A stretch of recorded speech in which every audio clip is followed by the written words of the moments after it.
like we always do. We always got to do it live. We feel bad for the Sox, the hell that they're going through right now. It's just so tragic, man. It's tragic. They only 3-4. That's the thing. 3-4. Yeah, they're 3-4, but hearing Tony La Russa say, "Oh, I'm sucking it up," means get your liquor together.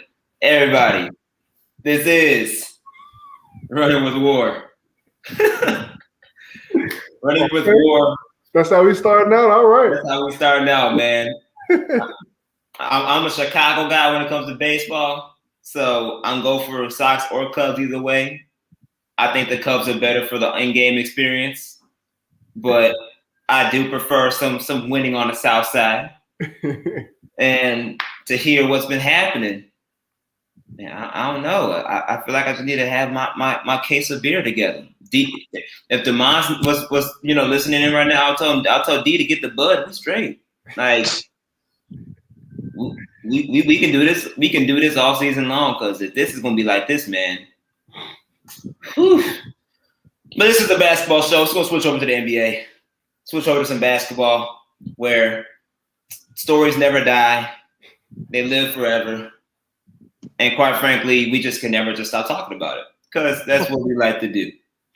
And obviously, unfortunately, we have another go around without the boss man, Kyle. So we thank you for allowing us to run this show the way that we see fit with it because that's what we do. That being said, man, Kevin Durant came back last night and he literally played like he never left. The Nets were balling. He blended in very well with the new acquisitions. I mean, is there any? I don't think there's anybody stopping the Brooklyn Nets at this point, especially when everybody's healthy, because it's literally just plug in players, plug in, like Glade. It just works. You plug it in, and then automatically the scents just come out, and it changes the whole aroma in the room. That's what it is with Brooklyn. You just plug in a superstar, you plug in a nice quality role player, and the aroma just shifts in the room. It shifts from a losing culture to a winning culture, and everybody blasting Jay-Z in the middle of the Barclays Center. And he doesn't even own the team anymore. Right. It's Jay-Z right now. I'm sorry, Jay. I want a live stream, man. I want a live stream. We talk about you and your music. I'm trying to promote your next thing that you got going on. Shout out to Jay-Z and Rock Nation, Brooklyn stand up. And shout out to Biggie Smalls while we at it too, because they made those jerseys for Biggie as well. So shout out to the notorious B.I.G. I understand them. I like to be called Big Papa too.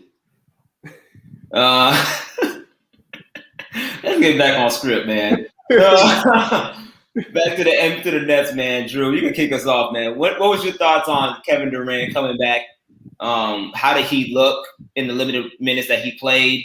And quite frankly, is there anyone that could beat the Nets at this point? I feel like at this point, it's theirs to lose. But convince me otherwise, sir. I mean, just first off, as a basketball fan, it's good to see him back, man. The man that missed 23 games, I believe it was. First time he touched the ball, he turned it over. After that, it was a wrap, it seemed like, man. He went off for 17 points, didn't miss a shot. I think he had 7 boards, 5 assists, a block perhaps, I think. But on the flip side of that, he comes back and James Harden is out now. So, they still going through this situation where they can't get all 3 of their superstars together on the court. I think the 3 of them have only played what amounts to like the equivalent of 4 games or a little bit less than 4 games together.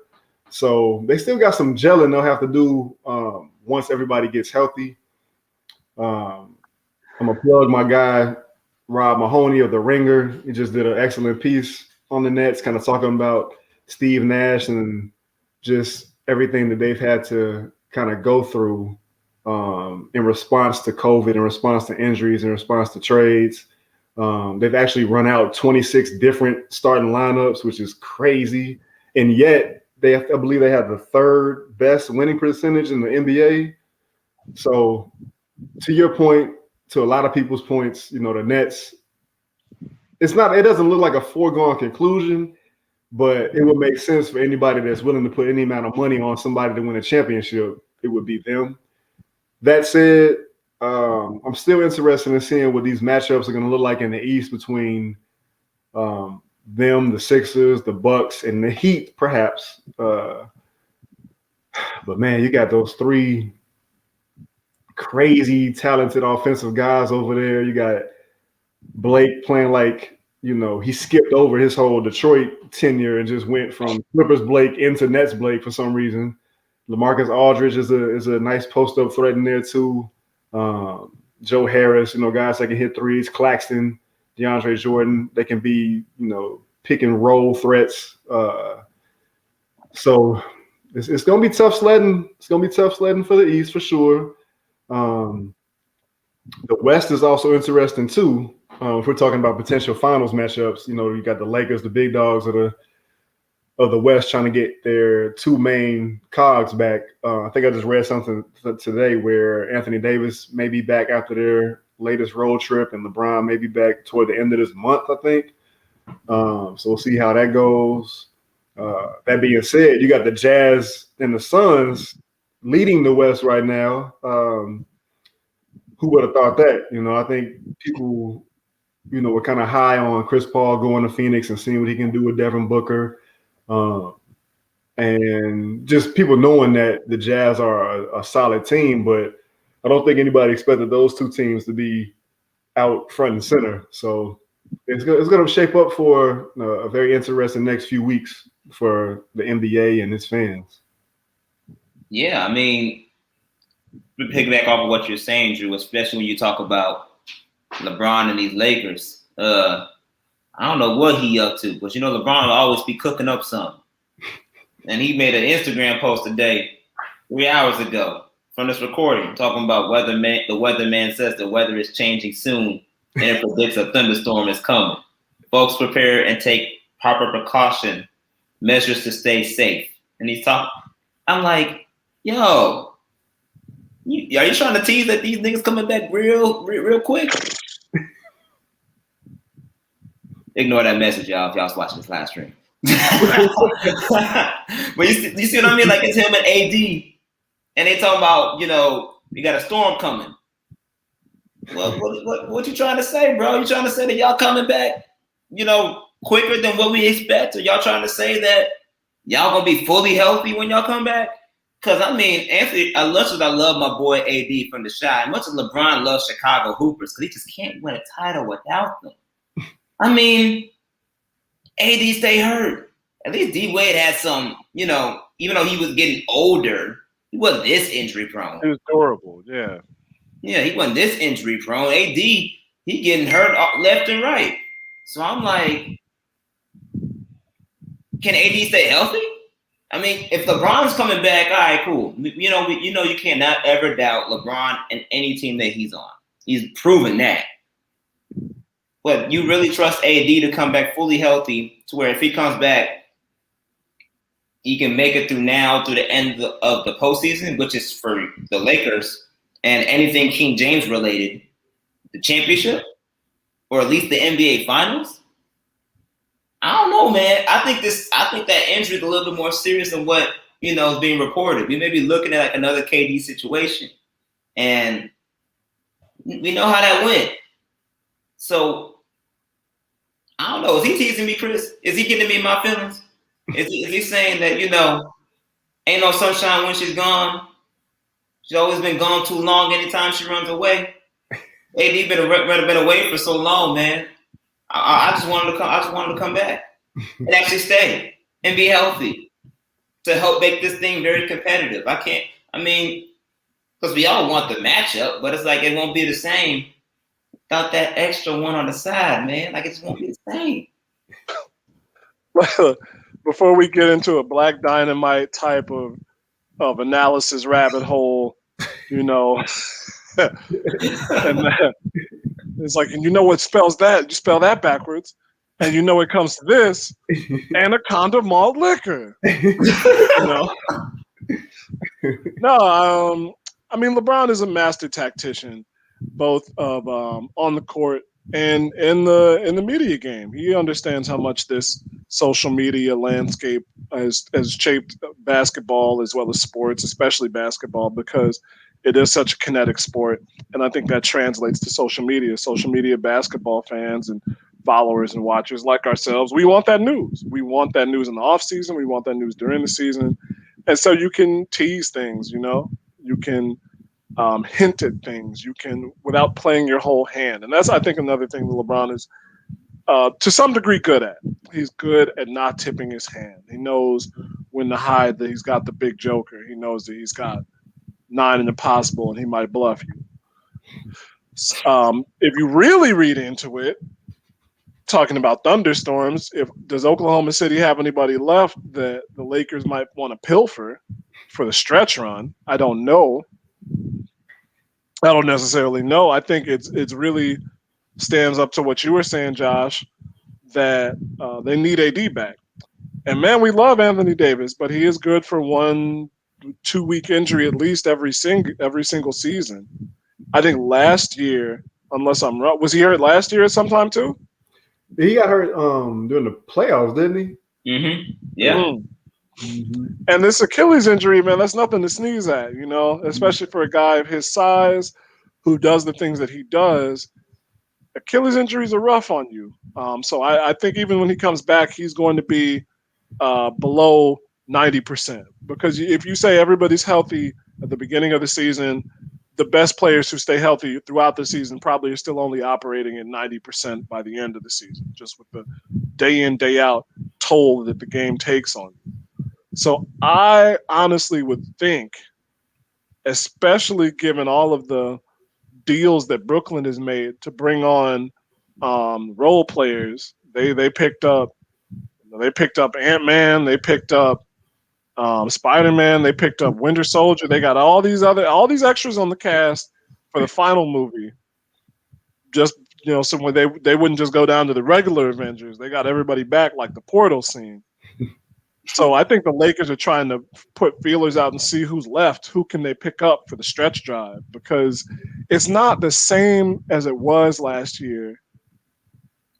I mean, the bubble threw a lot of things out of whack, but even in a shortened season, it's not the same as it was last year, especially when you have those two guys out. The Lakers were humming, but you lose your two best players, and you got to do some damage control. And now Kyle Kuzma's day-to-day too. As much as Lakers fans hate him, he's an important piece to what they need to do. So honestly, I think that they're going to try and bring on another role player, see if there's another scorer out there who would have to clear waivers now that the trade deadline's passed. But you could be right. You could be right. I just think that they would be more leaning towards bringing another player on. Yeah, that makes sense. They need all the help they can get. They recently just signed Ben McLemore, who I guess if you want to compare when it comes to Chris's analogy of Avengers, he may be like another group.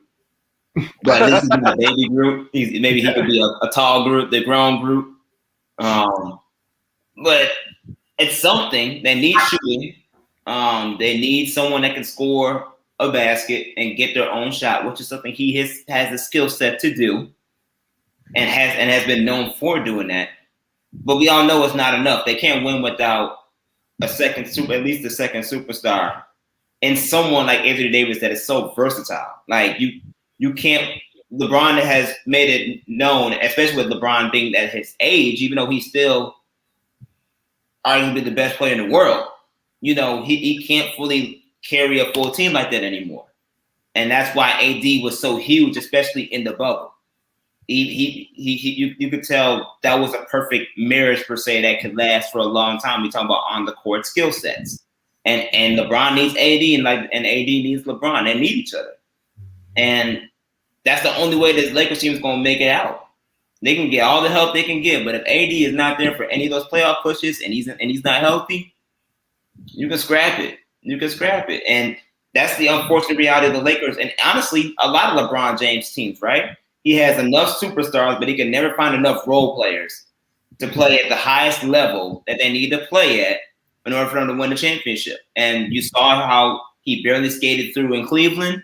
You saw how when he was the face in the full flesh of things, even in LA. I mean, you can see how you can get enough players to play with you, but are those role players going to be enough to get over the hump? And that's something that even though LeBron might have asked for, that's part of his critique as well as the GM, right? Or as a player GM. You get players that you want, but they don't always fulfill up to the level that they need come the big moments. And we may be dealing with that again, unfortunately, considering the fact that all the players they really could have gone after all went to East and played with Kevin Durant, which is his arch nemesis at this point. We want to talk about being the best in the world. And maybe it is KD's time to finally load up and apply the LeBron James rule when it comes to free agency and getting all the superstars you can to, load up, get the squad together, and win it your way, BK style, just in Brooklyn. Let me flip it back to you though. If all things being equal, back to you guys, I should say. All things being equal, everybody's, like Chris said, operating at 90% of what they were when the season started. Do you guys think there's anybody that can really compete, or what teams, if any, do you see being able to stay with or compete with Brooklyn in either conference? It's hard for me to say because I still, even at this point, I'm just not watching enough basketball to get a feel for a team night in and night out, and that's on me. That's on me not being prepared for the show. But I really, man, I want to say, I think the Clippers might be the best bet outside of the Lake show. And I legitimately want to say Milwaukee, but I still have that horrible taste from the last couple seasons in my mouth, man. Especially the season 2019 when they lost out to Toronto in the conference finals. That was their conference finals to lose, and they lost it in such debilitating fashion. That stayed with me. I don't know. I hope it didn't stay with Milwaukee fans, but it stayed with me. So even with bringing on PJ Tucker, even that, and I might just undervalue PJ Tucker more than other people. I think just given what you said earlier, Drew, I know what he adds. Defense, he adds toughness, he adds rebounding, and he adds the occasional three. He's not a big time scorer or a shot creator, but he fills in some holes on your team when you might not get that from one guy or two guys. He fills in a lot of things that guys can or won't do. But is it enough? Like they locked up Drew Holiday, which is good, which is real good, but is it enough? Are these things enough to get Milwaukee to the promised land of the finals, not even winning the finals, to the NBA finals with the best team, with the best player in the league right now? They still haven't made the finals. So that's why I can't say Milwaukee is the team who I think would take down Brooklyn. They'll have a shot, but I don't know if they'll have enough. And so I'm looking at the Clippers and the Jazz. I think like you said, all things considered, altitude, Quinn Snyder's defense, Donovan Mitchell's determination, and just the team that they have, that it works, man. It works. Joe Ingles has that Australian, like, get under your skin type of play. And he's a good basketball player. He's a really good basketball player. Also, he's a Joe Harris type, Just he gets it, he'll get his head in and get rebounds, and he'll hit the three automatic for you. And so that's just a really well put together team, and you got to deal with the altitude when you play the Jazz. So I think those are the two teams, the Clippers and the Jazz, who have the best chance outside of the Lakers when their two big guys come back, of taking Brooklyn out. And so that means that I see the Nets in the finals today. Yeah. That might change next week, but today I see the Nets making the finals. I think it's theirs to lose, just because Chris mentioned Milwaukee. Milwaukee ain't going nowhere until Giannis develops his game. That's just where I'm at this point with Milwaukee. Milwaukee can get literally anybody else they want, but if Giannis does not develop a scoring game that involves low post presence, decent mid range, at least more of an efficient jump shot, yeah, they're not going nowhere because you can't run people over like you do in the regular season when it comes to postseason. The season, postseason playoffs, it's a half-court game. Things slow down. It's literally based on skill instead of what you are accustomed to doing on a regular open gym basis in the NBA regular season, right? So, and Giannis has shown he flails, he flakes. He doesn't have that arsenal just enough built for the playoffs, and the Bucks just don't have enough around him. Drew Holiday's just not going to cut it, even though he's a hell of a player. He's just not going to cut it and get them over the hump that they need to get over the hump. So I think Milwaukee's going to be out of it. If I had to choose anybody from the East, I would say Philadelphia, with the emergence of MVP Joel Embiid, if he can stay healthy. If Ben Simmons can play at the elite level that he has, especially defensively, as a defensive player of the year candidate, that would be ideal. They have better shooters than they had last year that are really performing at a high level. Tobias Harris has emerged in ways that this year that he hasn't last year. The promise is there, but I think what's stopping me from even saying Philly too is the fact that history, with Joel Embiid and Ben Simmons together, they have been able to make it past the first or second round, I think it's the second round. They haven't been able to make it past the second round, and on top of it, has Doc Rivers actually learned from his playoff mistakes? Has he learned from the 3-1 deficit he gave up twice in his career now? Like, two separate teams, but you let it happen in your tenure. That's scary. That's kind of scary. So as much as I believe in my Maywood native, my Proviso Weiss native, and as much as I believe in my brother, I gotta see you coach. I gotta see you coach in a way and perform in a way where you can't give up a 3-1 lead like that, and you can maintain positive play with your best players and superstar talent you have on your roster. So I can't put Philly in that seat just yet. It's interesting you did bring up the Jazz, because the Jazz to me have become the more modern day Spurs now, where you finally have a superstar that you draft. You have you have a couple superstars that you drafted, and you brought in quality role players that play in a Popovich-like system and really takes your team to another level, especially chemistry-wise. Donovan Mitchell has arrived, people. He has arrived. He is here. And he showed it last year in the bubble. He's showing it so far this year. They played just last night against Phoenix, and he came through dropping a 40-piece, bringing the Jazz through overtime. Like, this dude is here. He's arrived. Gobert has established his presence as a quality big man, especially defensively, and they have other players that know their roles, and they're playing their roles at a high level. And like Chris mentioned, it's always tough to play against Utah in that altitude. Utah's one of the toughest places to play at. So you factor that in there. Yeah, that might give Brooklyn a little bit of trouble, considering that. But when you're talking about Kevin Durant, Kyrie Irving, and James Harden at the healthy, all three of them healthy, with a LaMarcus Aldridge, a Blake Griffin, a DeAndre Jordan, and Joe Harris, and we can't even mention, what happens with maybe Spencer Dinwiddie, depending on his recovery. If they go deep enough, he may even want to be able to come back too. I mean, that's a scary lineup. That's a scary lineup for anyone to want to guard and defend. So I really don't know that anyone really can compete in the Eastern Conference when you're talking about taking on the Brooklyn Nets and preventing them in a 7-game series on top of that to win not just the East, but the NBA Finals. I don't see it happening. And especially if the top players are not healthy. And I think a team we need to watch out for as well. Watch out for Denver. Denver has been hot. They've been hot since they got that Aaron Gordon trade. They won 7 straight.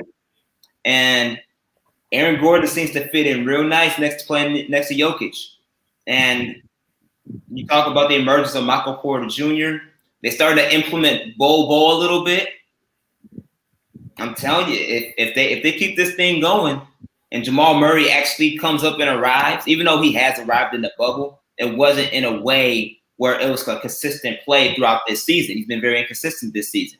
If he brings that type of mentality, that assassin's mentality that we know he has, all throughout the rest of the season into the playoffs, Denver's going to be looking kind of scary too. So I think there are a few teams that can obviously give the Nets fits. You're talking about taking over, trying to remove this team from a championship. I don't know, man. I don't see that happening. I'm just gonna sip on my drink and just watch the fireworks because you're talking about a three-headed monster like Kevin Durant, Kyrie Irving, James Harden. That's box office. That's Harlem Globetrotters. That's Uncle Drew. That's all that in one. I don't know if you can top that, considering that you also have reinforcements that are just as talented. I don't know, man. I don't know, but I do know one team that we may not have to worry about. It's the Bulls. Because they're playing right now. They've been having some growing pains, right? They have, they made blockbuster trade and getting Vucevic and a couple other reinforcements like Daniel Theus and Troy Brown into the Shy, and now they're here. They played a few games, and I believe they've lost. No, they won the most. They're on a 2-game winning streak now, I believe. Mm-hmm. Yeah, 4 for 3, I believe, either tonight or tomorrow. Yeah, they're 2-4 in their last 6 since they got those players. But like you said, they won the last 2 games. Shorthanded Toronto squad tonight. Shorthanded oh man, who they got coming? Shorthanded Hawks team coming up after that. So I mean, they got some space here to take advantage of a softer portion of their schedule, coming off what was arguably their toughest. When you consider they were on the road and having to try to mix in these new pieces with the old. So yeah. Yeah, that's very true. And I like how you mentioned the mixing with the young and the old, like the veterans with the younger players. I mean, Billy Donovan is so known for that, right? His coaching history ever since Oklahoma City, he was mixing young players, especially last year with Shai Gilgeous-Alexander, pairing him with Chris Paul, working with these young guys to help develop their talent with savvy veterans that are very talented and known and have very good knowledge of the game. And that's a formula that works for the Bulls. Mm-hmm. And you've seen it. You've seen it when they changed the lineup and made the bold change of bringing Thaddeus Young into the starting lineup, bringing Thomas Satoransky to the starting lineup, moving Kobe White, and at one point Wendell Carter Jr. to the bench before they traded him. Billy Donovan has made it serious and made it known, like, okay, if you're not going to develop, I'm gonna give you ways to develop. You may not see it on the court, and it woke the Bulls up, and the Bulls have made it known that okay, we need to change this because this ain't working, and they made the changes, and now we are here. We are now. We actually have 2 all-stars on a team at the same time, which hasn't happened since Derrick Rose and Jimmy Butler. So I think it's gonna be there's gonna be some excitement in the city of Chicago. But knowing us, since we've accepted so much mediocrity for so long, do you hit the panic or patient button? Because I know you didn't make the changes. You're going on 6, 7, 8 games in. You haven't been winning too much. So what's this? How should Bulls fans feel after this start that just happened in the second half of this season, especially since this trade deadline? I mean, a lot of these games were winnable before the trade. The Bulls have. I mean, you look at their margin of victory over the season. The Bulls have a lot of 5 and 4 and 3-point losses, it's actually gotten a little bit worse after the trade, and some of that is just taking time to get Vucevic integrated with playing with new teammates, not with a system of sorts, just integrated into the lineup. Some of that has to do with Zach LaVine's ankle injury, but I still, especially now, I think before I was annoyed to see that they were losing and to see games where they were losing. They let some games get away against Golden State. They let a game get away against the Spurs a couple weeks back, and that was a horrible loss. And they had chances against Utah and Phoenix. And they won their last two. I understand. KD and Harden were out for that game. And they beat Indiana, which is a quality win, but Sabonis was out for that game. And bro, It really, and it doesn't say much for the playoffs. The Bulls' ambitions are not so lofty. Get to the playoffs. They have a team that can get to the playoffs. And then you build from there because you have pieces now that you can build around. Sure, you might want to get a fire draft pick. But knowing who and what Cade Cunningham is and will be, I don't know how deep this draft is. I don't know how deep next year's draft is going to be. Even though every player has an extra year of eligibility, I don't know what we're going to see next year in terms of players that the Bulls could reasonably get and reasonably kick the season for. Because, one, there's no guaranteed first pick. There's no guaranteed top 2 selection with the new method for the lottery. And knowing the Bulls' luck, they'll get 7th anyway. So there's no real reason to kick the season in, is what I can see. So if you get stuck in mediocrity for 2 seasons, and a mediocrity in terms of being a 7 or 6 seed, fine, man. You can win it. You can win a round of playoffs off that. Then you build from there. Everybody, I think, at this point believes in Mark Eversley and Arturas Karnisovas. They believe that they have the right ideas going forward. I think everybody believes in Billy Donovan, if nothing else, is a refreshing change to a coach. So the Bulls are on the right track going forward. But they still need to make the playoffs this season for me to consider it a success. They're right now, they're 5 games out. And they got 23 games to go. I said before, could they make up 3 games? Now they've lost 2. So they got to make up more. But somebody posted, I'm not sure who, but somebody posted their next few games and all the players that they're going to miss from now until the end of the season. There's a lot. There's a lot of big guns on these teams that they're playing upcoming that will not be on the floor. So now's the time. They got a Toronto team that's in an absolute tailspin. They got an Atlanta team that's come on strong since Nate McMillan came on. They're 13-5 since Laurie Pierce got fired. But that's still a team that the Bulls can beat. They got Minnesota. They've got Memphis, which is a difficult game. Orlando. Memphis again. Cleveland. A surprisingly flat Celtics team on the road. They got a lot of winnable games coming up. So now they've got to put it into action. You got to win games. Point blank period. You have to win these games. These games that you were letting get away, now's the time. Now's the time to prove that they, have something cooking. If you can take these games that you are supposed to win, or even better, win a game that you're not supposed to win, come back and steal one, and make the playoffs, I don't care if they get bounced in the first round. You build from there. But the Bulls got to make the playoffs.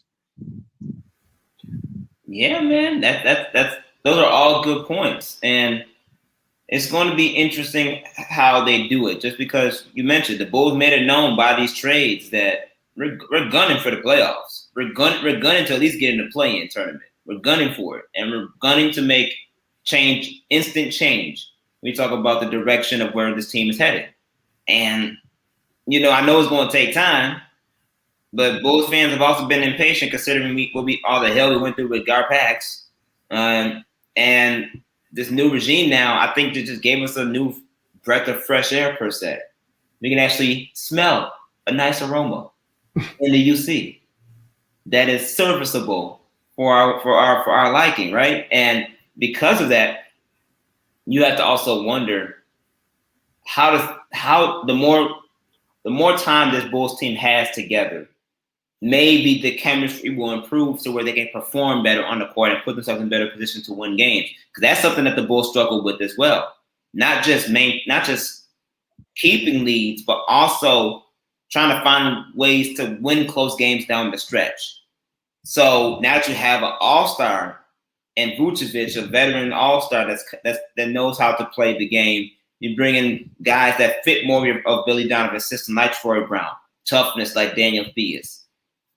These additions should be able to get us closer towards the hump as far as winning the games that we need to win, like you mentioned, Chris, and at least put us in a better position to win the games we're not supposed to win or not expected to win because of the added abilities that the Bulls lacked for so long and struggled for so long to develop. So how can Billy Donovan now, with this new group, take all those, knowing those lessons, knowing those things that he's trying to teach this younger Bull squad, into now putting it into more of his style of teaching and coaching like he did back in OKC, where there's more veteran leadership. There's more actual talented veterans that were there that can help aid and push this team along. How do you think that can benefit Billy Donovan as he's making this, as he's pretty much going through a transition right now, mid-season? Yeah, I mean, I think that is one thing. You know, we talk a lot about the new and the old players kind of being able to gel and figure each other out, and you know who wants to catch the ball where, and you know if Vucevic likes certain players to cut off of him or give him room to operate. But I think even bigger than that is Donovan figuring out his rotations. That's been kind of a point of contention even before this trade happened. A lot of people. Denzel Valentine's like the slapping boy, the whipping boy of the Chicago Bulls fandom. Ryan Arcidiacono too, Felicio, even though he really hasn't seen too much time, but figuring out what he wants to do, especially with that front court situation. We went from being thin in front court to now we got a situation there where we have so many quality players up front that it has pushed Donovan to play marketing at the three sometimes, which I'm not a fan of him playing out on the wing, guarding another team's best three, because he just is not quick enough, I don't think, in my opinion, lateral quickness to stay in front of those guys, nor can he recover really that well to defend them once they do get past him. I think, he's a shoddy defender as it is, but he has a better chance if he's defending, maybe a post player rather than a wing guy who's got him on the athleticism tip. But that's going to be important for Donovan, figuring out these rotations, seeing how deep he wants to go,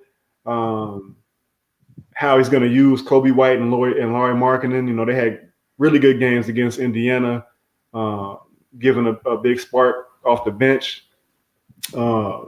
But don't sleep on the Daniel Tice acquisition. That might be not bigger than the Vucevic trade, but just as meaningful. You got a solid veteran there, solid defender, who can actually knock down a shot as well, who pushes Markkanen to have to play the three sometimes because he is just that good at what he does with his skill set. So we'll see what's going to happen. Like you said, Chris, they got a really soft portion of the schedule coming up. And then right after that is right back to a situation where you don't face an inferior opponent back-to-back nights. You still got Brooklyn again. You got Philly again, Detroit again. You got Milwaukee twice, Atlanta again, the Heat twice. So, they got enough. They got another tough portion, a tough stretch of games coming up. So it's going to be important for them to really find chemistry with each other while they're not, playing particularly tough opponents right now, taking advantage of another team's misfortunes, because they've had those opportunities before the trade, before the trade deadline, and they didn't always take advantage of them. So I don't think it's funny, man, because before the trade deadline, as the season was going on, everybody knew it was an evaluative season. But I think even I fell into this. Some fans went from, I just wanted to compete to, we need to get into these playoffs, man. We need to figure out a way to get into the play-in. And now that's like on steroids now that they made this trade. Like, it's just the expectations it's so wild, man. But to your point again, Chris, I think they got a team that there's no reason why they should miss the playoffs, especially with 2 extra teams getting a chance to battle for that 7th and 8th spot. Now, how far up they can move up that ladder remains to be seen. They have been playing better as of late, those last 2 games. But even if you go maybe from the second half of that Phoenix game on, they started to really kind of, I don't want to say hit their stride, but you can see some things kind of opening up for them. Patrick Williams learning how to play the game off of Vucevic and really taking advantage of the attention that he draws and making good cuts, solid cuts off of his post play and facilitating that Vucevic and Thad Young give you out of that high post off of the pick and roll. Levine and Vucevic figuring each other out, who wants, how they can kind of manipulate teams and really give them hell on those pick and rolls, man. I just hope that Levine also can get healthy because it doesn't seem like he's kind of on, nobody's on fresh legs now, but something is not quite right when you go from being super efficient for the better part of the year to all of a sudden, it's taking you as many shots to get like 19 points, you know what I'm saying? So we'll see, man. Take care of business. Like I keep putting on Twitter, man. Keep applying the pressure. Keep applying the pressure. Yeah, that's what Bulls fans really are known for doing, right? They know how to put a lot of pressure on on the players and the management to do, to perform at a high level. And as they continue to do that, Bulls are currently sitting right now at that 10th spot. You talking about if you was doing a play-in tournament today, they get in by literally just a smidget. So they have like you guys mentioned, they have a roster that is definitely playoff worthy. They should be able to make the playoffs, especially in the Eastern Conference. They should be able to make the playoffs. But we also have to be cognizant of the fact that starting off with this season, at least I was one of those people that said, they're probably not gonna make it. Probably not gonna make it. They maybe give them a year ahead of time. Give them an extra year to just figure out what they want to do. So in a way, the Bulls put this on themselves because they told the world, we know what we're doing. And this is the direction that we need to go. So therefore, surprises, Mark Eversley, Arturas Karnicevic, AK, AK Emmy, and Billy O and Billy Donovan. Y'all need to surprise us. Y'all need to bring it because I'm telling you, if y'all don't do it, there's gonna be some people at your office. Chicago don't play. And even if for whatever reason they fall flat on their face and somehow miss the playoffs, I still don't think it's really cause to go too crazy. Being the chaos that this season is, give him another chance in the summer for Connoisseurs to make even more changes to this roster. Give him a full summer together, full training camp, preseason, all of that stuff, and then you can start to go crazy if the results don't jive with the expectations. If you want to listen to the humility aspect of a true supporter, everybody, Bulls fans, listen to Drew. For your own sanity, don't you got to add context to everything, man. Context is key. You're right. And you got a point. I think at the beginning of the season, I said when we were on these podcasts, I said having the Bulls be watchable was good and nearly good enough. But I really think the trade changed things. They surprised a bit out of the gate, a bit, because they were always hovering around 500. And then when they made the trade, I thought, okay, this is what they're doing. They're putting the onus on themselves to at least, make a run for the postseason. I know a Vucevic is a kind of deal that you do to build for the future while maintaining competitiveness. But with the NBA being what it is, I really just, maybe I drank the Kool-Aid on it.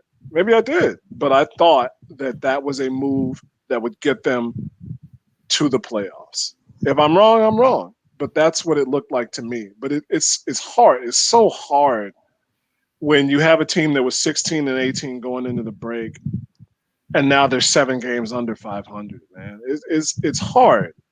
It's hard to reconcile that with the moves that they made, because those guys that they let go were guys who everybody from I think the most optimistic fan, and in terms of Wendell Carter Jr., I was a huge optimist. It's difficult to square with the fact that those guys were the guys bringing the team down, that weren't allowing them to play their full potential. And you get a guy who can and will, but like you said, Drew, he's taking him a lot more shots to get 19 points. And so maybe it's just that introduction to a new place and kind of reestablishing what the team is. But it's hard for me to walk back what I said. It's hard for me to get off to abandon that position, because I do think that move is enough to at least get them to the playoffs. And I didn't even think about the play-in tournament at that time. I'm talking about 8 seed. I'm not talking about getting a 10th and then having a crack at 3 games just to make the regular round of the playoffs. I'm talking about making the accepted version of the playoff tournament. Well, hey, whatever Kool-Aid you drunk, I drunk out the same Kool-Aid. I was trying to go for the perp, but I think I ended up with cherry. So I was trying to get that grape, but I think you ended up with the cherry when it came to the transition from Bulls predictions, especially when you talk about the playoffs. They playing with my emotions. I need them to make the playoffs so I can have the grape this time. Like I actually have the good sugary Kool-Aid. The one that really gets you hyper, makes you feel good. You can feel your blood pressure just rising just from that stuff, man. Like that's the good Kool-Aid that we need up in here in the shot. So I need them to come and get it together, so I can kick back and drink that in the summer, with summertime shy coming through real soon. I need to see them in the playoffs so I can get my summertime shy on NBA style. Before we wrap up, man, I gotta jump into some WNBA talk, because of course we got WNBA extravagant on the show with C Breezy and the Sky Hook podcast. Shout out to James K. Yes, and Chris as they do the Sky. What's the name of the podcast again? Skyhook. Skyhook. I was gonna say that, but I didn't want to do anything. So military weather. Yeah, I didn't want to do y'all wrong. Charge my head, not my heart. But yeah, like the Chicago Sky. Well, the WNBA as a whole released out the latest jerseys for the season, and I ain't gonna lie, the Chicago Skies is sexy, boy. Woo! They fire. I mess with them, especially when you're talking about the all black pinstripes. Yeah, man. Oh man, that's sexy. I was like, I gotta get myself a jersey and have it hanging in the office. Like framed and put in the office. This is a new regime, baby. Like it's a new era of Chicago Sky basketball. And it's an exciting time to be in, considering, the Chicago Sky the past couple of years have made the playoffs. They've made deep runs in the playoffs. They have a young squad with behind Diamond DeShields and Gabby Williams, pairing that with the veteran play of Allie Quigley and Vandersloot.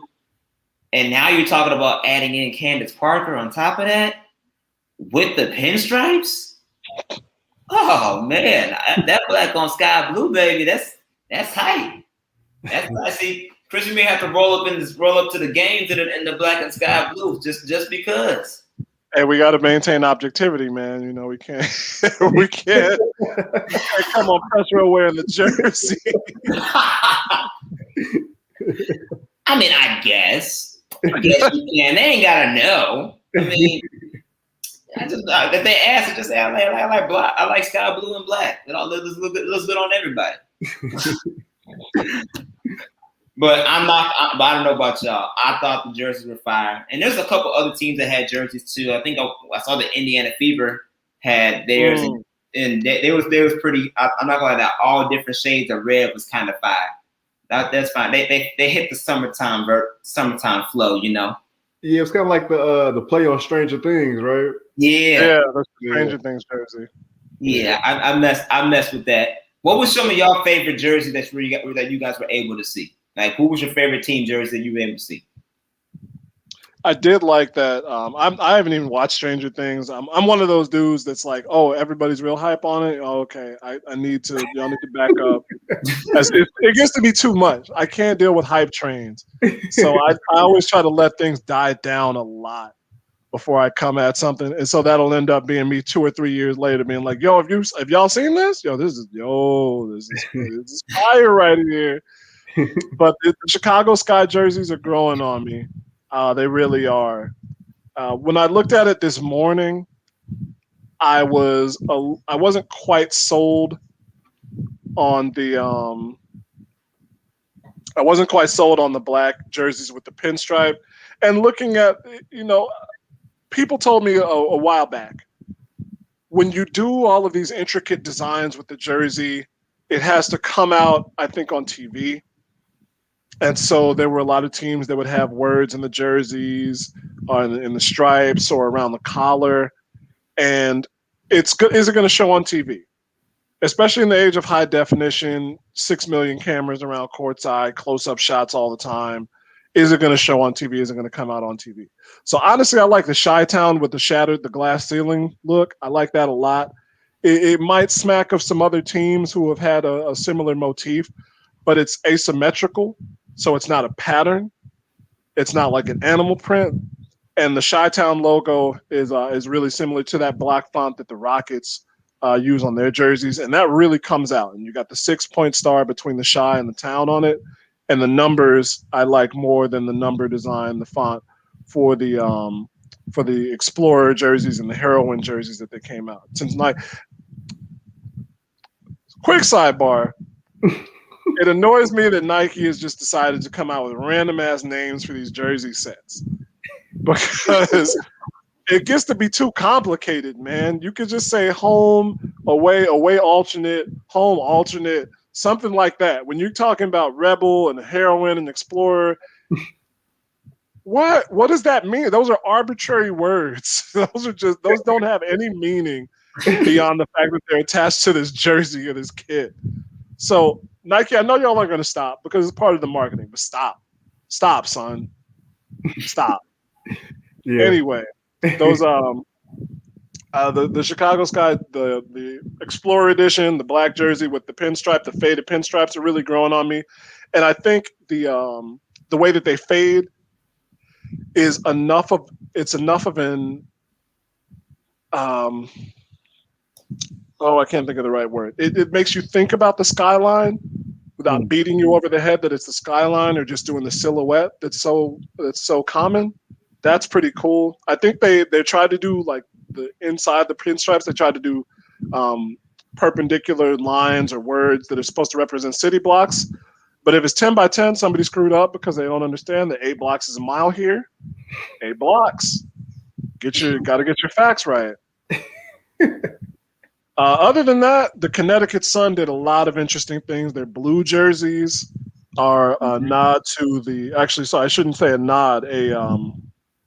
I think a thank you, I should say, as we get into this era where more and more teams are acknowledging the fact that this American land that we're on was populated by the indigenous peoples before, and being that their Sun play at the Mohegan Sun Arena in Uncasville, they took elements of Mohegan the Mohegan tribes, patterns and things that are important to them. And the Kisusk means sun in the Mohegan language. So those are pretty dope. The Stranger Things, like I said, the Stranger Things jerseys for the Fever are nice. And the Sparks kind of went with their, kind of harkened back to their older logo with the palm tree. And it's cool. It's simple. It's recognizable. And I think those really kick. And then the Rise jerseys, the Rebel Edition jerseys that the Mystics have, that have it's either the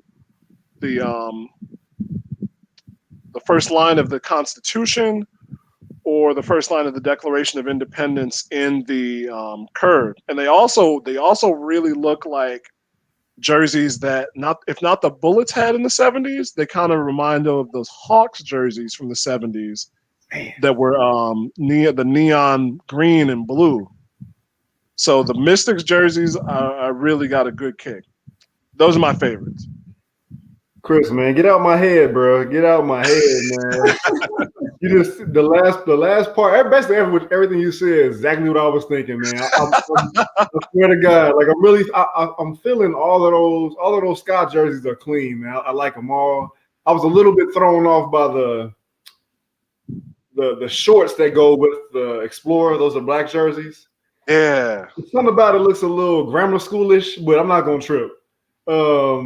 But yeah, I was gonna say that the Rise, those Mystics jerseys, it's simple. It's just something about the lettering, the different color stripe that goes across and around that I'm really digging. As you were saying it, Chris, it's funny. I was trying to pull it up because it is just like that other Hawks jersey that you were speaking about. I think like an ode to Pistol Pete Maravich. Yeah, man. Hudson timeline. Yep. Yeah, man. I'm really digging them. I wonder what you guys think in terms. Is it too much to say? So we know there's been a whole bunch of controversy. Is too big of a word probably, but just in terms of the league and its promotion.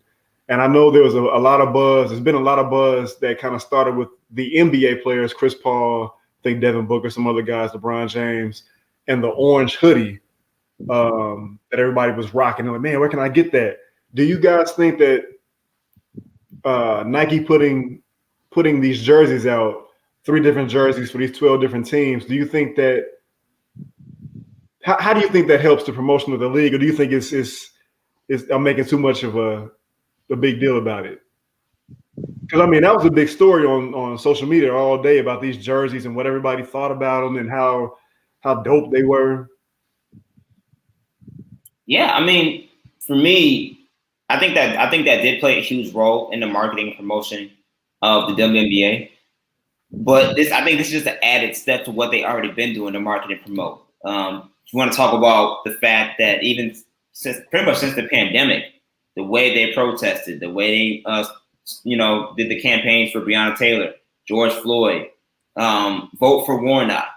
Those campaigns that they did throughout the WNBA and in that bubble, I think really amplified the realness of the WNBA from a marketing perspective, and they benefited off of it. So now, I think they also realized too that okay, now that we got to keep the momentum going, and one of the ways to do that is to do the new jerseys every year that the NBA gets to do, like it's nobody's business, and it allows the WNBA to get really in part of the game. And I'm glad that Nike was willing to take on that initiative and really work with the WNBA to create these jerseys, because these aren't just no regular average jerseys. Like these are some fire jerseys that you would technically probably see in the NBA game over time. And I like the concept that Nike went with. I didn't get a chance to look at the Mystics jerseys until now. So that Rise jersey you guys were talking about, yeah, that looks sexy. It's fire. Yeah, sometimes less is more, man. Right. Like that's the thing. Mm-hmm. Yeah, it's fire. And the fact that Nike was able to work and come up with these concepts, I hope the WNBA continues to do this year after year after year. Because at the end of the day, they're pretty much superstar athletes. Even though it may not be at the same magnified level as the NBA, they're still superstar talent. They're still putting on shows every night. They're still selling out arenas, whatever capacity of the arena that they're in. They're putting in the hard work just like any other players. So they deserve the same respect. And why not give them the ultimate, help give them that respect and give them, and provide for them what they truly deserve, which is up-to-date gear, up-to-date facilities and things of that sort. I think the women's sports movement alone really amplified in a way that once the NBA supported, once professional athletes that are male supported, it just took on a whole wave movement to where now these companies really have no choice in a sense but to support the movement. But I'm glad Nike stepped up and took on that initiative, because that's something that they have been known to do in their history in general. So I'm glad, I'm happy, I'm excited. I hope Nike continues to do these type of things, especially and do even more within the WNBA. I mean, you created an NBA 2K game now that has WNBA players in it, right? Like that's dope. That's expanding your audience. That's providing a platform for WNBA players to also make bread while also get to see themselves in a live video game. There's some game heads too, so I think this helps bridge the gap in some ways, of the ultimate respect between women's sports and men's sports. But to do this, I hope Nike and other companies that are sponsoring these professional leagues will come together and help bridge the gap that much further. Yeah, something that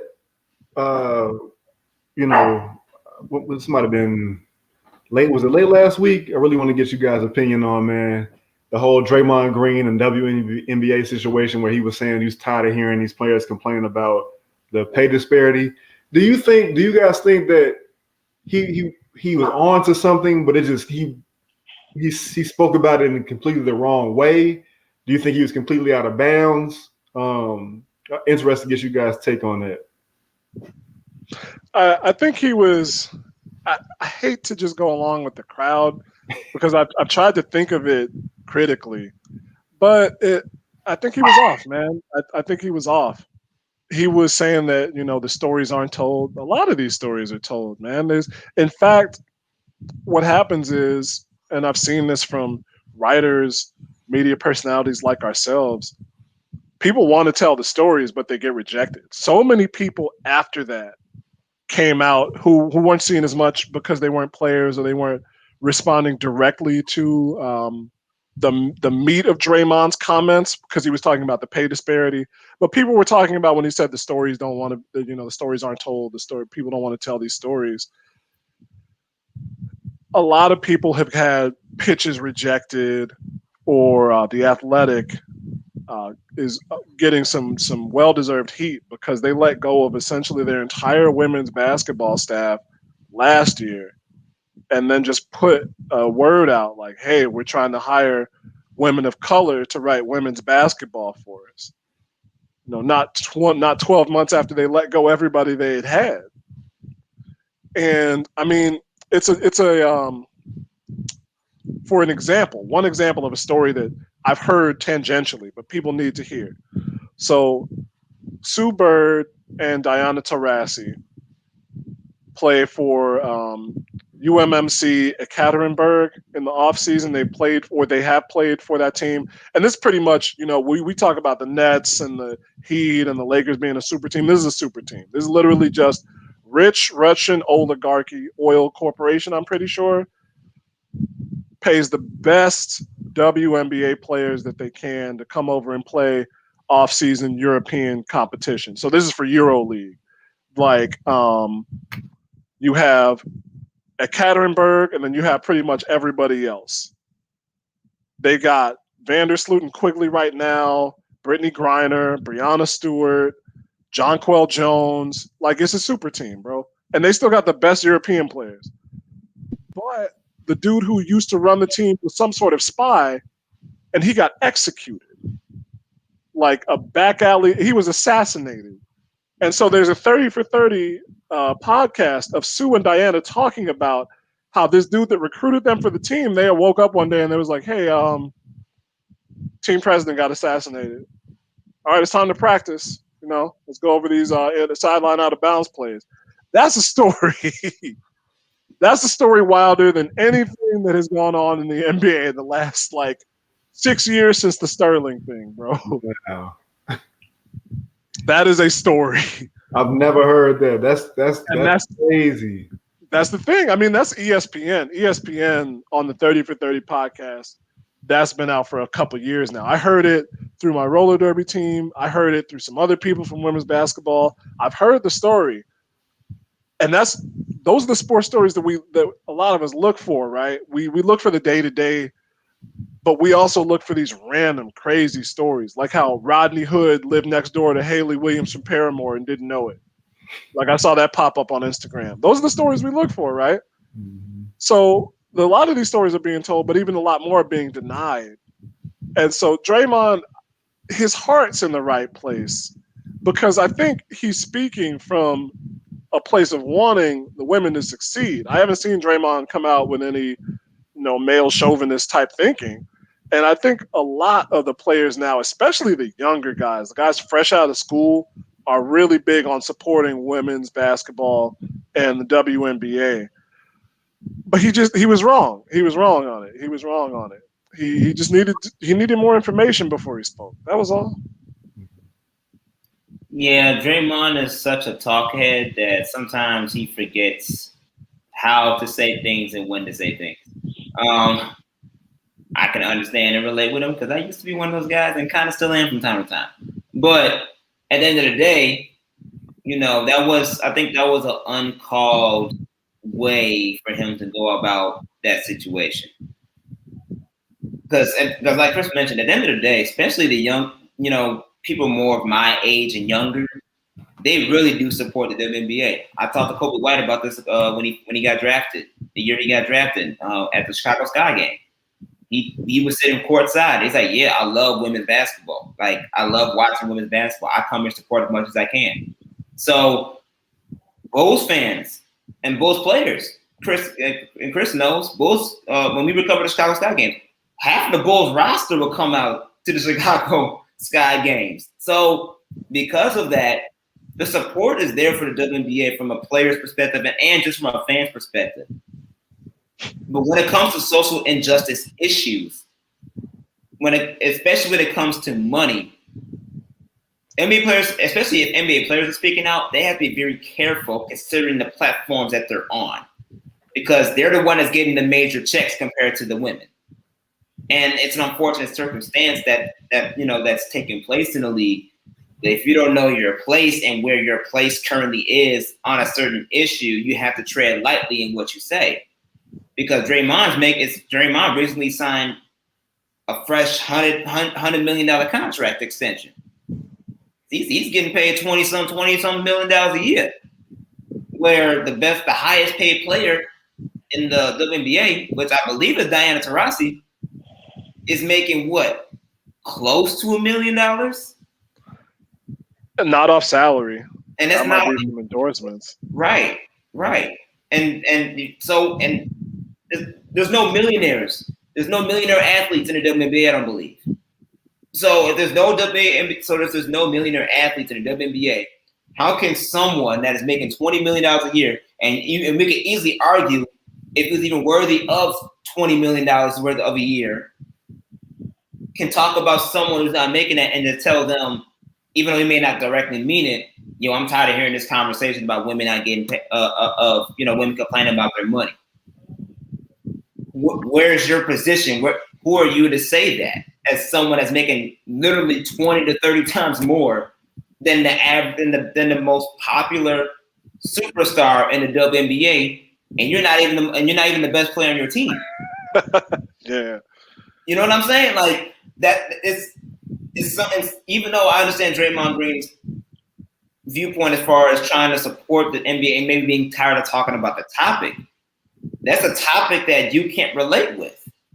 So you probably should say whatever's best with the WNBA, I'll support it. That's why you have people like Angel McCoughtry coming after Draymond Green, and that sort. And women are doing something about it. They're trying to get their stories heard. Angel McCoughtry is a prime example because she just signed with Players TV, which is a media outlet associated and founded by investors like Chris Paul, Vernon Davis, CJ McCollum, and players that are that are superstar talents that want to help get their stories told. Carmelo Anthony. Carmelo Anthony just launched a media company too. that's focusing and targeting on telling the stories of the injustice. So the outlets are there. They're being created for these type of situations. But like Chris said, you got to be educated more on what you're talking about before you just jump in hot like that. Because if someone making $20 million a year, and quite frankly, you're not the best player on your team, you remember us talking to Diana Taurasi, who's not even making $1 million yet. And she's arguably the best person. She's by far the best talent and the best player in the WNBA. Yeah, I'm pretty sure we did this when it happened in July, but just tip of the cap again to Kyrie Irving for that. I think it was $1.5 million donation he put forth for the players who opted out, WNBA players who opted out. So I mean, this goes to show you, man. It's different ways to go about doing things, and hindsight being 2020. I'm sure Draymond, he probably wouldn't say it publicly, but he probably want that back. It's tough to say with Draymond, right? Because he, for all his faults, he usually stands behind his words from what I've seen, right? Yeah, he dies on those heels, man, for sure. That's that Michigan in him. that is, man. Boy. Hey, I mean, he sticks, like you say, he sticks to his guns. He sticks to how he feels. He's unapologetic in how he says how he feels. And that's just something you just got to be cognizant of. I mean, you can't be too upset because he did hop on Kevin Durant's podcast on Boardroom. Yeah, man. I was like, what? That was shocking considering that KD literally said that was kind of the beginning of me saying I'm getting the hell out of here. So I don't know, man. One last thing about the WNBA that I'll say, unless you guys want to offer up something too, I feel like, and Chris, you would know this better than I would, but I feel like there's more buzz around the WNBA maybe than there's ever been, maybe since its inception. Between the jerseys, between Candace Parker being on TNT, what I think is on Tuesdays, and how like every episode there seems to be all these memes that come out about how she's reacting to something that Shaq said. Man, I swear it's like you can set your watch to it. It seems like, man. Between everything they've done for player empowerment, to shed light on social injustice, like it just feels like there's a big boom that's about to happen, and I hope it does happen for the league, for its players. And here in Chicago, Candace Parker coming back home, it's just a perfect storm of the right mixture of ingredients to make for seems like what's going to be a hell of a season. Yeah, no, Drew, you said it exactly what I was thinking. This is the most that people have been talking about the WNBA in a long time, and not for lack of, not because the previous seasons were trash. We saw Maya Moore dominate with Lindsay Whalen in Minnesota at the beginning of the decade. I miss and those were some. Hey, how many people miss Maya Moore? Oh man, I miss like true basketball fans. I think even some of the dudes who post the every so often on my YouTube recommended, it comes up some dude talking about how WNBA players asking for pay aren't looking at the economics of the situation. It's like, yeah, we get it. You graduated from Econ 202. Go away. Spotify's losing money every single day. You don't get it. But Maya Moore is just a consummate basketball player. And I remember when she was in that Uncle Drew commercial, the one in Chicago, they shot in Chicago with her and Nate Robb. And she was so good for the sport. But I think the fact that she walked away brought attention to the league as much as her playing, because it was for such an important and it was such an unforeseen moment and for such an important cause. And that's what I think people are really getting on with the WNBA, because people are people. You're going to have people who are true. You're going to have people who are false. You're going to have people who are good, bad, such and so on and so forth. But most of these players, because they have to be, because they're women and because they're so spotlighted and scrutinized, they have to be authentic, right? This is the time where they get to be authentic. And so you're seeing, like I said, you're hearing these stories told more, but you're seeing more buzz. The league, the NBA itself is getting behind them more. companies are sponsoring and putting their dollars towards women's basketball more. And so it's kind of Drew, Josh, y'all both know about agenda setting. The agenda is being set so that we see it more and we talk about it more, right? The agenda is being set so that women's basketball is more present in our minds. And so I guess in that sense, it's artificial, but it's not undeserved because it's good sport. It's good entertainment. So yeah, man, you're right. This is probably since the Comets won their 3 in a row, this is the biggest spotlight, I think, that the WNBA for sure has gotten. That's awesome. That's how you know we old. We talking about the Comets, and Houston don't even have a team now. Hey, bring the Comets back, man. Bring the Comets back, B. For real, they was cold. They was cold. They really set the stage for what competitive basketball is really like, and that's why you have all these WNBA teams excelling at the race that they were. I mean, where's that 30 for 30 at, man? Right. Yo, people have been talking about that for a while. Short shot. I mean, yeah. Why not? I would love to do to see ESPN do a documentary on Bill Laimbeer and his time with the Detroit Shock. I would love to see that. I mean, you talking about Detroit Pistons coaching the women's professional basketball team of Detroit Shock and winning a championship.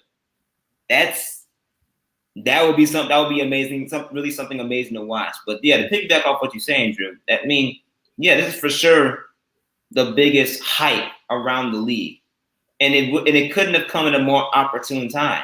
That's why you're seeing the league capitalizing on it for so much, with the jerseys, with players being outspoken, with women signing deals, endorsement deals, and not just endorsement deals, but actual gigs for them to perform in other avenues, so that way their voices can be heard, like the Candace Parkers, like Renee Montgomery.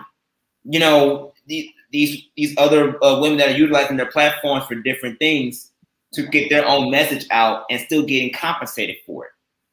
That's something that, because of the pandemic and because of the support of the NBA, because of the support of professional athletes, because of the support of media outlets and media members like us, constantly speaking on these issues and supporting them through these issues, avenues are being created now to where women are gaining just as much equal access, or even if not more access, to those type of platforms.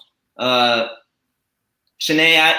Ngoulier, the ESPN, and her multi-diversity in the platform. You know, they're creating their own brands, which is something they should have been able to do in the first place. But now it's really being accelerated in a way where you can have the shoe deals, you can have the TV gigs, you can have the clothing lines and things of that sort to help push you in the direction that you want to brand yourself in. And that's why, especially for Chicago, the move for Candace Parker was so ideal. It was so legit because that's what we need. That's what Chicago deserves. Someone multi-demographic that can still hoop, but give back in a way that amplifies the city base as a whole. We always know she's been repping Shy all her life, but it's nothing like playing in the city and having the deals that you have and repping Chicago in a way that your fan base is going to want to support you that much more. D Rose was a prime example. Then Candace Parker is literally living now as the WNBA's version of the Derrick Rose coming home, playing for the home team. And the past years, when you talk about your TNT gigs and being one of the first real major women to take that shoe endorsement deal to another level with Adidas, you know, she's already been a trailblazer for the sport as is, but now she's taking it to another level and bringing it back home to the city. It's exciting. It's exciting. I'm excited. I had checked in with Blue Check Tone to figure out the exact date of when the Candace Parker jerseys drop so I can potentially buy one. And I just need her to sign it from the 630 so that way I can hang it in my office. That's all I ask. Candace Parker, if you are listening to this as a 630 native, you from the Naperville, I'm from Oswego, we just right next to each other, right? We just right there. So therefore, as a 630 native, I ask that you sign the jersey that I'm going to buy and you just put your sentence on it, and then hashtag 630 after to let them know it's the 630 area code where it's home. If you do that, I would greatly appreciate it. And then you're invited to come on the Endoscope at any time you want. We'll make it happen. I was about to say, Candace, if you listen to the show, come on the show, please. Please come on the show. Come on all the shows. Come on all the shows. And that's a great way to end it, Chris. Shouting out all the shows. Because Chris ain't even talking about Runnin with WARR. He was also talking about the Skyhook podcast. You ain't slick. No, man. I was like, hey, if you're listening to this show, come on this show. Because if you're a fan of this show, we would love to have you on this show. If you want to come on the Skyhook, that's cool too. That's cool. If you want to just make the media rounds, right? However we can get you. Most definitely, man. Most definitely. We love to talk sports. We love talking basketball. We love talking hoops. And this is the perfect platform to do it at. Runnin with WARR. You got Endoscope. You got the Skyhook podcast. Drew, we got to get you on a mic soon to get your own podcast eventually, man. I don't know, man. I'm not the rapper, man. I'm the producer songwriter, man. I don't know. I feel you, man. I feel you. It'll eventually grow on you. We'll be waiting. It grew on Chris. So if it grew on Chris, we're going to grow on you too. I have faith, my brother. That being said, though, man, thank you all for checking out this Runnin with WARR episode. And for those listening and not being able to actually view, follow us on the Twitter, on the Instagram. We out here. Drew Stevens, look at what Drew did. Quandary Kitten.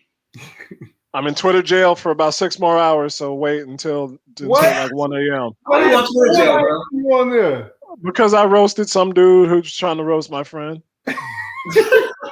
We'll talk about it later. But wait 6 hours, and Chris will be able to respond to you on Twitter at Quandary Kitten and on Instagram. Them friends. That's what I'm talking about, Chris, man. Go hard for your guys, man. Have to. Most definitely, man. And you can just follow me on social media, Instagram and Twitter at Josh M. Hicks Media. And follow Rio Rico Radio, WARR Media on Instagram, Twitter, YouTube. Where we live stream. We do the recordings. We got a lot of stuff coming your way, a lot of good and a lot of major heat coming with you every week with the Runnin with WARR show. So just be on the lookout for it. We look forward to having Kyle come back next week to give us his big brother insight. And just like we always say, man, be safe out here. In the words of our guy Demons, keep your hands to yourself and keep balling.